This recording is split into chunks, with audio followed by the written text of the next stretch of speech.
Onídúró mi ò ṣe o, onídúró mi ò ṣe o, bó ṣe ènìyàn ló dúró ni a ti máa sọ̀rọ̀, bó ṣe ènìyàn ló dúró ni a ti sunwọ̀n, bó ṣe ènìyàn ló dúró ni a ti máa ṣèrègùn. Onídúró mi ò ṣe o. Onídúró mi ò ṣe o,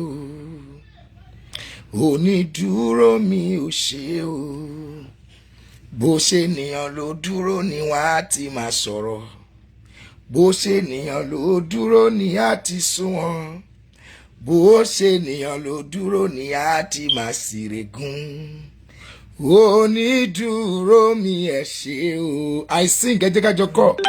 Onídúró mi ẹ ṣé o, onídúró mi ẹ ṣé o, bó ṣe ènìyàn ló dúró ni a ti máa sọ̀rọ̀, bó ṣe ènìyàn ló dúró ni a ti sunwọ̀n, bó ṣe ènìyàn ló dúró ni wọ́n á ti máa ṣèrègùn.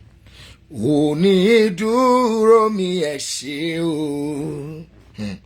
Mọ́mí Kẹ́mi Tósìn, ẹ rí i pé mo tún padà jáde. Kò wù mí láti jáde, kò dẹ́yìn ṣe pé mo fẹ́ jáde, but ìpè tí mo ti gbà látọ̀yí last weekend títí di sìn ó pọ̀. Ẹ̀mísọ́lá Adégbàyíbí, you are welcome. Ìpè yẹn ti pọ̀ jù, wọn yóò jẹ́ ìsinmi. Wòlíì Táíwò, kí lẹ rí sọ sí ọ̀rọ̀ orin Olúdúró mi? Lákọ̀ọ́kọ́, ẹ jẹ́ ká lọ sí inú Malachi 2:10. Malachi chapter 2 verse 10. Ó ní, bàbá kan náà kí gbogbo wa ní, Ọlọ́run kan náà kọ́ ha dá wa bí, nítorí kí lè àwa ṣe ń hùwà rékèrèkè, olúkúlùkù sí ara rẹ̀, nípa sísọ májẹ̀mú àwọn bàbá wa di aláìmọ́. Malachi chapter 2 verse 10 yìí mo fẹ́ kí gbogbo abádélé, mo fẹ́ ká lọ kà. Tá gbogbo abádélé, mo fẹ́ ká lọ kà Malachi yẹn chapter 2 verse 10 yẹn mo fẹ́ ká lọ kà. Ìgbàgbọ́ mi àti nǹkan tí mo rí ni pé ó ní ojú tí kálukú fi máa ń wo nǹkan.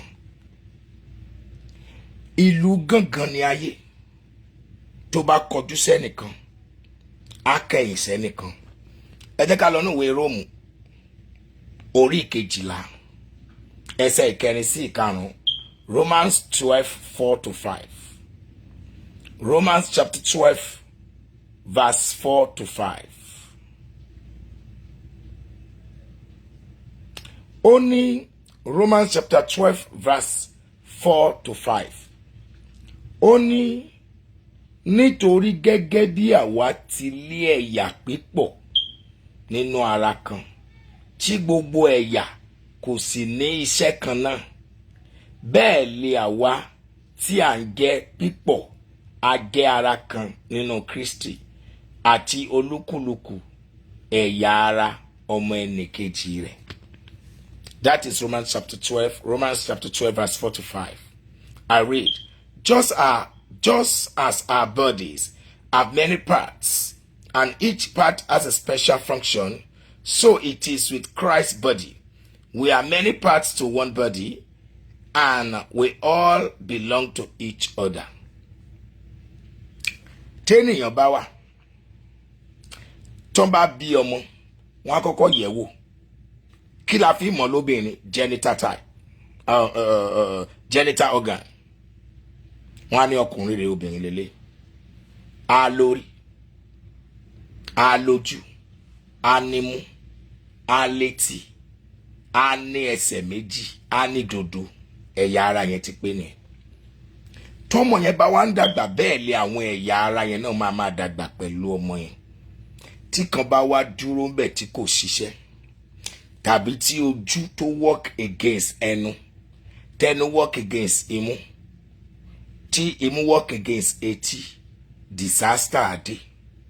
but tí gbogbo ẹ̀yà ara kan yẹn tó ń ṣiṣẹ́ fún body, tí gbogbo ẹ̀yà ara yẹn tó wá ń ṣiṣẹ́ fún ara kan yẹn, tọkàn bá kọṣẹ́ níbẹ̀ wàhálà àdébára.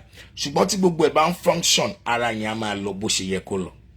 Bẹ́ẹ̀ gẹ́gẹ́ náà ni kálukú ló ní flavour tiẹ̀. Flavour tí Lady Evangelist Tọ́pẹ́ Àlàbí ní ó yàtọ̀ sí ti màmá wa Bọ́lá Àrẹ. Flavour tí màmá wa Bọ́lá Àrẹ ní ó yàtọ̀ sí ti màmá wa Fáṣọ̀yìn. Eléyìí tí màmá yẹn ní ó yàtọ̀ sí ti Ayéfẹ́lẹ́. Eléyìí tí Ayéfẹ́lẹ́ ní ó yàtọ̀ sí ti Láńrè Tẹríba. Kálukú ló ní flavour títí ẹ̀. Tó ní kálukú bá wá ṣe iṣẹ́ according to ibi tápá wà, kó dúró síbẹ̀. Ibi tó rí wà, kó dúró síbẹ̀. Ibi tẹ́nu wà, kó dúró síbẹ̀. Kò ní sí wàhálà kankan. Because we are all working together for the kingdom of Christ to pull the kingdom of the devil down. If you call yourself a gospeler, if you are singing a gospel song or you are preaching the gospel, you don't need to fight for yourself. You don't need to lobby before you get there. Everything is working together for good, and we are both working for the kingdom of God, so that the unbelievers can believe in Christ. And we want to show them that Jesus Christ is the way, the truth, and the life. So why are we beefing each other? Why are we fighting with each other? Why are you destroying? Why are we destroying each other? We don't need to destroy anyone, to keep us going. No. Àìmọye ìgbà ṣe ilé ayé, mo ń bẹ́ nìkan sọ̀rọ̀ lọ́jọ́ kan, mo ní ilé ayé ó pín sóríṣiríṣi ibi. Ìlú gangan dẹ̀ ni. Inú a lè gẹ́gẹ́ ọmọ ìyá kan náà kò jẹ́ pé inú ayé ọ̀tọ̀ọ̀tọ̀ là ń gbé, ṣùgbọ́n ká máa wòra wa nínú àgọ́ ara ẹ̀. Why? Bẹ́yìn ṣe ń ronú ó yàtọ̀ sí tèmi. Bẹ́ẹ̀mi ṣe ń ronú ó yàtọ̀ sí tiyín. Tá bá wá wo àná wa, tá wò pé kí lójú mi ti rí sẹ́yìn, kí ló ti ṣẹlẹ̀ sí mi lẹ́yìn, ó lè gbé oríṣiríṣi ọpẹ́ wá. Ẹlòmíà ní bí mo bá ń gbára ilẹ̀, bí mo bá ń gbára ilẹ̀, bí mo bá gbára ilẹ̀ kó tó fún yín rẹ̀ Olúwa. Ẹlòmíà ní èmi balẹ̀ ẹgbẹ̀rún ahọ́n fún yín. Kálukú ló mọ ibi tó ti ń bọ̀. Mo máa ń sọ̀rọ̀ times without number, ó máa ń jẹ́ kí ọpẹ́ mi kó pọ̀ ju ìbéèrè mi lọ, gẹ́gẹ́ bí Bíbélì ti wí. Ó ní ká jẹ́ kí ọpẹ́ wa ṣe kíni kó pọ̀ ju ìbéèrè wa lọ. Tí mo bá wo ẹ̀yìn wò, àwọn tá a jọ bẹ̀rẹ̀ ọ̀pọ̀ ti kú. Wọn ò gbúrò ọ̀pọ̀lọpọ̀ mọ́, wọ́n dẹ̀ wà láyé. Ọ̀pọ̀ ti kó gbá wọlé. Àwa tá a dẹ̀ sì ń dún, oore ọ̀fẹ́ la rí gbà. Àánú la rí gbà.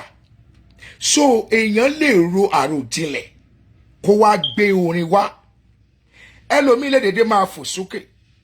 Ẹlòmíì lè máa pariwo hallelujah, hallelujah yẹn òun ló yé. Àwọn èèyàn ní ìwọ ló yé, ìwọ ló yé o. Ohun tó fi ṣàgbára rẹ̀ ìwọ ló yé o. Ẹ jẹ́ ká lọ sínú Ephesians 4:3. Ephesians chapter 4 verse 3.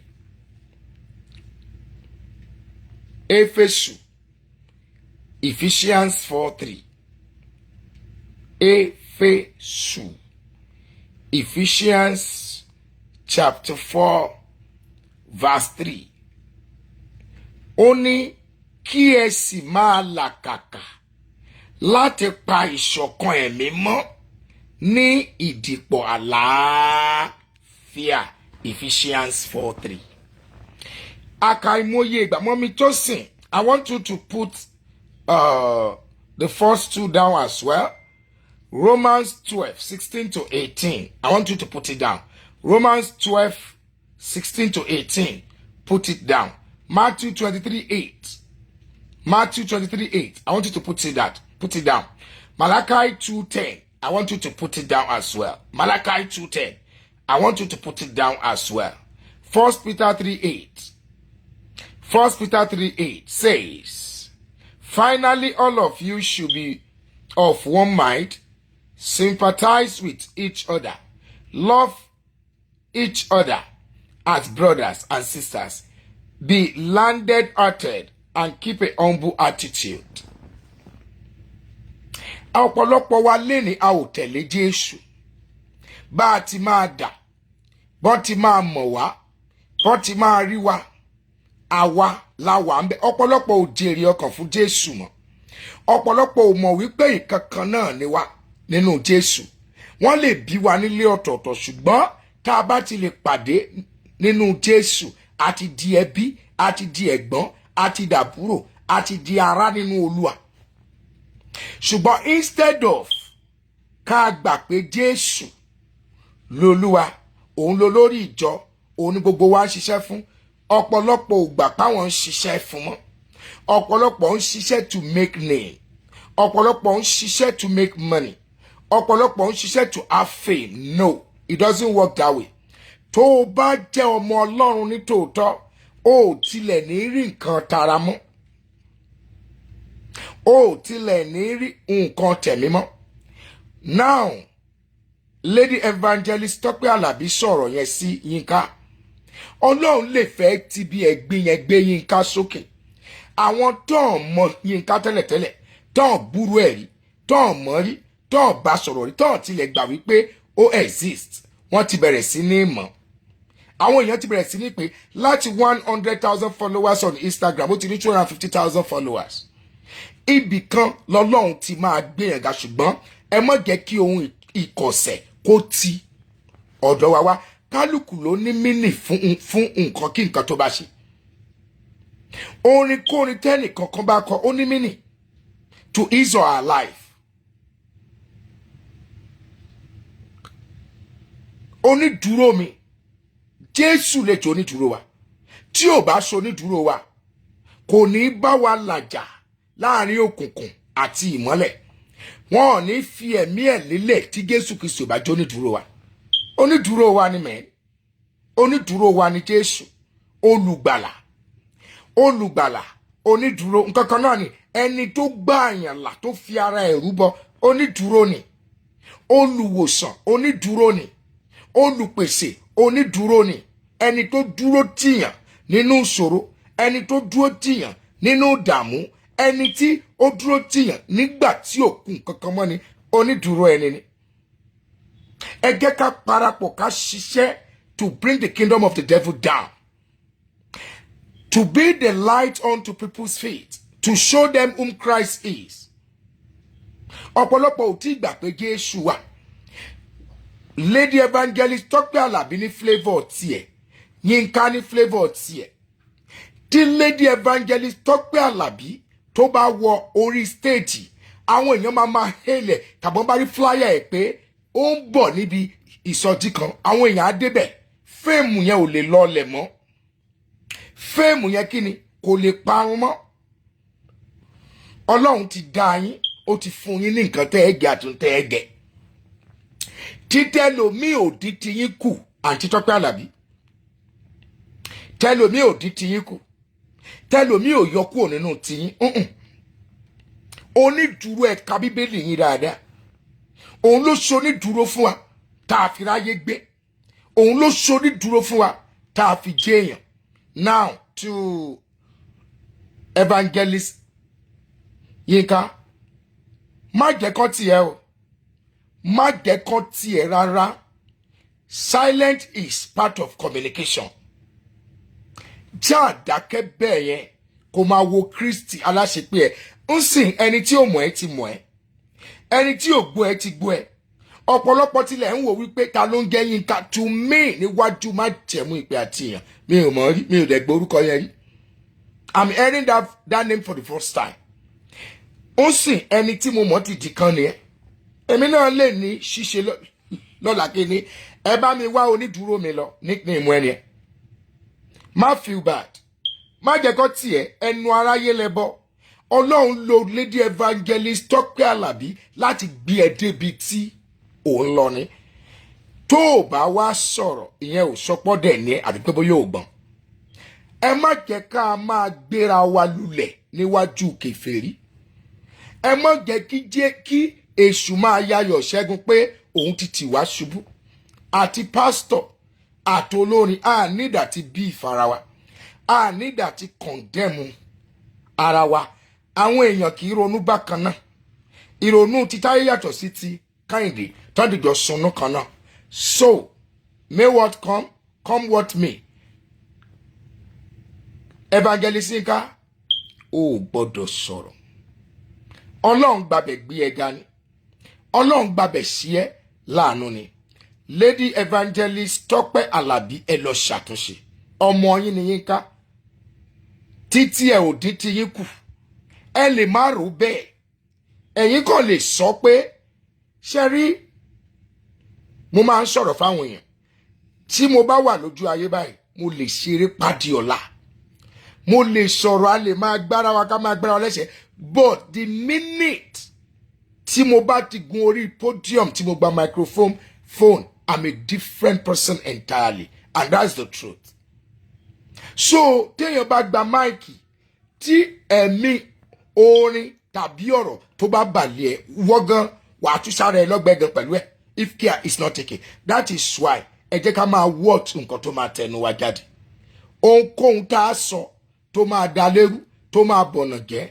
Lady Evangelist Tọ́pẹ́, and I'm sure pé a ti pe ọmọ ẹ̀ Evangelist Yinka wọ́n á ti jọ sọ̀rọ̀. Yinka bí tí wọ́n bá sọ sí bẹ́ẹ̀ ni kò gbà sí. Ẹ jẹ́ ká ṣiṣẹ́ pọ̀. Ẹ jẹ́ ká ṣiṣẹ́ pọ̀ fún ìjọba tọlọ́run lórúkọ Jésù. A ò ní dààmú. Ọ̀rọ̀ kékeré yìí òun ni mo wá sọ. Mo fẹ́ kẹ́ bá mi share ní ìgbà méje méje. Ẹ̀yin tẹ́ ẹ ti rí ẹ bá mi share ní ìgbà méje méje. Ayọ̀ ni o. It shall be well with you. Bye. Onídúró mi ẹ ṣé o. Onídúró mi ẹ ṣé o. Bó ṣe ènìyàn ló dúró ni wọ́n á ti máa sọ̀rọ̀. Bó ṣe ènìyàn ló dúró ni á ti sún ọ. Bó ṣe ènìyàn ló dúró ni wọ́n á ti máa ṣàròyé. Onídúró mi ẹ ṣé o. Àbí kí n ṣe onídúró tiẹ̀ yá àjọkọ́ lẹ́ẹ̀kan kí n tó bá lọ. Onídúró wa ẹ ṣé o. Onídúró wa ẹ ṣé o. Bó ṣe ènìyàn ló dúró ni wọ́n á ti máa sọ̀rọ̀. Bó ṣe ènìyàn ló dúró ni wọ́n á ti sún ọ. Bó ṣe ènìyàn ló dúró ni wọ́n á ti máa ṣàròyé. Pé onídúró mi ẹ ṣé o. Ó dìgbà o. Bye.